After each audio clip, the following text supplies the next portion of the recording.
All right, you guys, we're about to check out Tracy Chapman.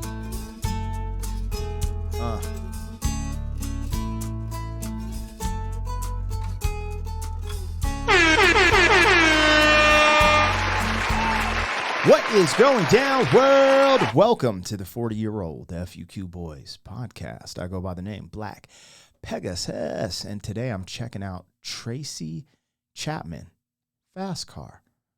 Now, I've never heard this song, never seen this music video, and it's weird because I feel like her name is familiar. Tracy Chapman. It sounds like I've heard of her before at some capacity. But again, I don't know. So we're about to find out. I thought this would be a good one to dip the toes in the pool and see what it's about. Fast Car. Huh. Just that title. Fast Car. Huh.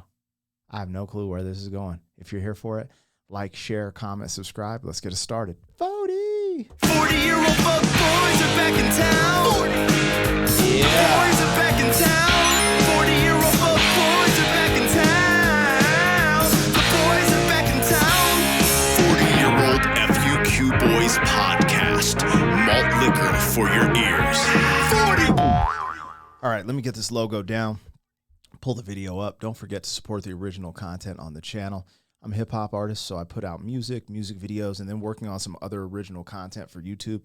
So when you check it out and support it, I'm able to make more of it. Also, shout out to the members. If you want to become a member, links in the description. There's no obligation, but you do get access to the reactions early, things we're doing behind the scenes, and perks in the live streams. Other than that, let's get it popping. This is Tracy Chapman, Fast Car. The way it came in, that's why I'm kind of, sometimes I come in running and gunning. I'm just like, just the way, the sound, that little guitar. I was just like, okay.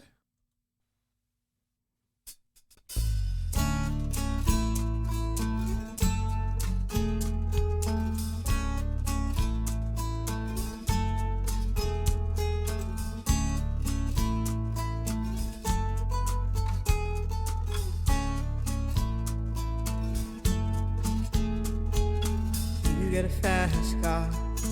I want a ticket to anywhere. Maybe we make a deal. Maybe together we can get somewhere. Any place is better. Starting from zero, got nothing to lose. Maybe we'll make something. Me, myself, I got nothing to prove.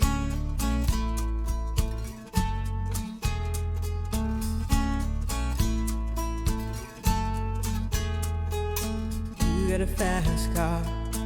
I got a plan to get us out of here. Been working at the convenience store. Managed to save just a little bit of money. Won't have to drive too far. Just cross the border and into the city. You and I can both get jobs and finally see what it means to be living. Damn. Oh, my Lord. See, my old man's got a problem. Yeah, with the bottle, that's the way it is. He says his body's too old for working. His body's too young to look like his. My mama went off and left him. She wanted more from life than he could give. I said, somebody's got to take care of him. So I quit school and that's what I did.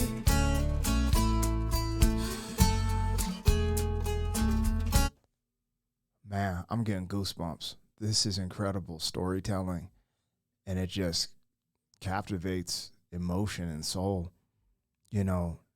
She's talking about starting off with nothing and trying to work to get out of that position. This can definitely, I don't know where this is going to go, but I like her attitude. She's telling you her story, but she's not complaining. She's like, this is just what I had to go through, but I have a plan. I'm trying to get out of it. So I want to highlight that first and foremost, because a lot of us will get caught up in victim mindset or disparaging thinking, and we got to try to keep that abundance mindset to, get through. So I want to I just wanted to magnify what she's saying. She's like, but, some of our circumstances are really messed up. And sometimes, no, not sometimes. Life isn't fair all the time. And some people just got it easier. Some people got it better. But this isn't a comparison and look at thing. I love this. I love what she's saying. And I was just on the phone with Don, the other 40-year-old FUQ boy. And he was just telling me a story about it because his dad pretty much abandoned him, and then would come back in town when Don was about 13 and 14. He started working. He wanted to start saving up, eventually, get to 15 or 16, buy a car and stuff. And he was telling me how his dad would come into town and ask to borrow money from your 14-year-old. And to this day, Don is 45 years old, and his dad still calls and asks him for money. But he took care of him and still takes care of him, even though he was abandoned by his father. She's telling a story very similar, and that's what made me get goosebumps, because I was just on the phone talking to Don because he's been working a lot lately. That's why he hasn't been on the show as much. Crazy. This is beautiful. I said somebody's got to take care of him. So I quit school and that's what I did. I wonder if this is about her life. This riff. You got a fast car. Is it fast enough so we can fly away? We gotta make a decision. Leave tonight or live and die this way.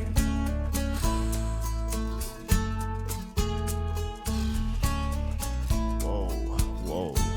So I remember when we were driving in your car. Speed so fast I felt like I was drunk. City lights stay out before us, and your arm felt nice wrapped around my shoulder. And I had a feeling that I belonged. I had a feeling I could be someone.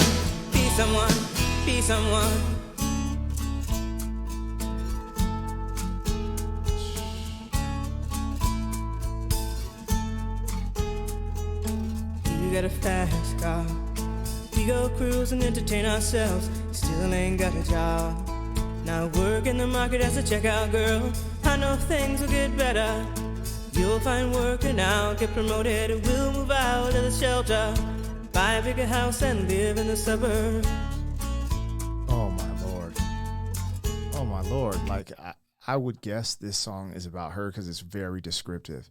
It's talking about she can't find a job, but he has one. I'm just going to work as a clerk. We'll get out of this shelter, you guys. Yeah, that's assisted living. That's a shelter. I'm living in a shelter, and the crazy thing is there's this duality, right? And I'm going to say something, I don't think it's controversial, but it might be. She is still being optimistic through all of the hardship. And I'm going to tell you this, in America, right? You can think this way. You can actually you could work as a clerk and work your way up and get something in this country. That is going away. People think it's so great to do all these things and da-da-da-da. What's happening is it's killing the middle class, and it's killing the independent and the entrepreneurial and things that this buffer system that made America great, right? It was the middle. Like, not many people have rich and poor people. The middle class in America is what really distinctively, in my opinion, capitalizes and makes America, and it's the reason people come over here for opportunities. She's speaking of that opportunity. She might not be from America. She might not be talking about American opportunity, but I'm telling you, from an American standpoint, that little hope, that chance of hope, as sad as this song is, every stanza is with, yo, this is rough, but I'm still optimistic. Why is she optimistic? Because there's still hope. I've been to Colombia. I've been to China. I've been to Mexico. I've been to a bunch of places. The third world in Colombia, there's no working as a clerk and getting a chance to live in the suburbs. It's just not going to happen. In America, that can't happen. And this is just crazy. This is that blue collar. And the reason this is vibrating with me so much is because we've been through so much since 2020, and people are really struggling. Even my family at times, we've had some barriers to entry because inflation, our healthcare, we just had a baby, like the healthcare system, gas, and just, I think this song has become more relatable even to middle class and just regular people because it's just harder to get through. This is classic. This is timeless. I could go on a rant. I really love this. This is amazing. Tracy Chapman. Sorry I'm so late to the party. Damn, this is crazy. I remember when we were driving in your car. Speed so fast, it felt like I was drunk. City lights lay out before us, and your arm felt nice wrapped around my shoulder. And I had a feeling that I belonged. I had a feeling I could be someone, be someone, be someone. Oh, man. This guitar is insane. You got a fast car. I got a job that pays all our bills. Instead of drinking late at the bar, see more your friends than you do your kids. I'd always hope for better. Thought maybe together you and me find it. I got no plans, I ain't going nowhere. Take your fast car and keep on driving. Oh, no. Oh, no.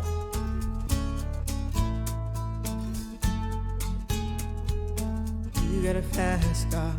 Is it fast enough so you can fly away? You gotta make a decision. Leave tonight or live and die this way. Oh, my God. All right, let me try to get more of this. There's so much here. Okay, if I had to guess, this is really about her life. And so it starts off, you know, she's with her significant other trying to make it. And then they actually start to make it and make a little money. And the man starts going out drinking, not taking care of his responsibilities. And now she's forced with, damn, now I got to almost start over, right? Break up. Oh, that's what I'm getting from that, which is incredibly melancholy and sad, but it's real. This is real. This is freaking real. I didn't get to talk about how unique her voice is. I don't know if I've heard a voice like hers before. I'm curious, does she have another big song, you guys? And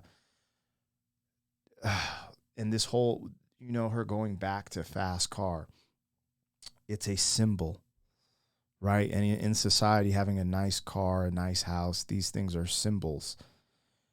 And that was the symbol she used to get through the whole song. And it's almost the most prolific, profound bar is when she says, you know, you got to make a decision right now, or you're going to end up dying this way. And I just love her tenacity. Like, even though it was very melancholy, if you really listen to the lyrics, there was still sprinkled with some hope. And she's like, I can't live this way. And it's almost like the plight of a single mother, in a sense, a single woman, you know, trying to make it through blue collar society and get out from ground zero, which, again, I want to tell people that are oblivious, getting out of ground zero and making it to another level of opportunity, from what I've seen, only exists in the first world. Okay. America specifically, Canada, Australia, Europe. You know, when you start getting into the third world, going from ground zero to just, you know, middle class is damn near impossible a lot of times, because the gap between the wealthy and the poor is so big, and that divide is getting bigger courtesy of 2020. Just want to remind you guys, this song is heavenly. And I don't know her story. When did this come out? Man, I could just ramble about this one. Golly, I'm going to get ready to tap out. But this was great. This is what I needed. So this came out when I was 8 years old. It was remastered in 2015. Wow. 1988. Wow. You know, the riff she was playing through this sounded so familiar.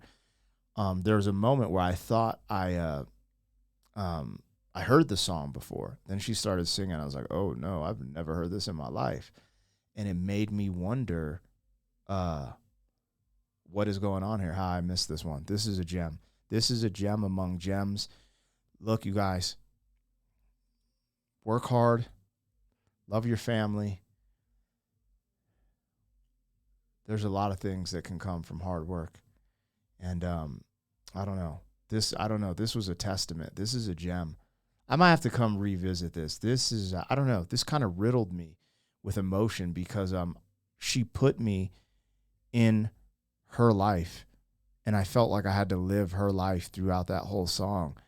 And I felt empathy and compassion for her, but I also felt the tenacity she had to not quit.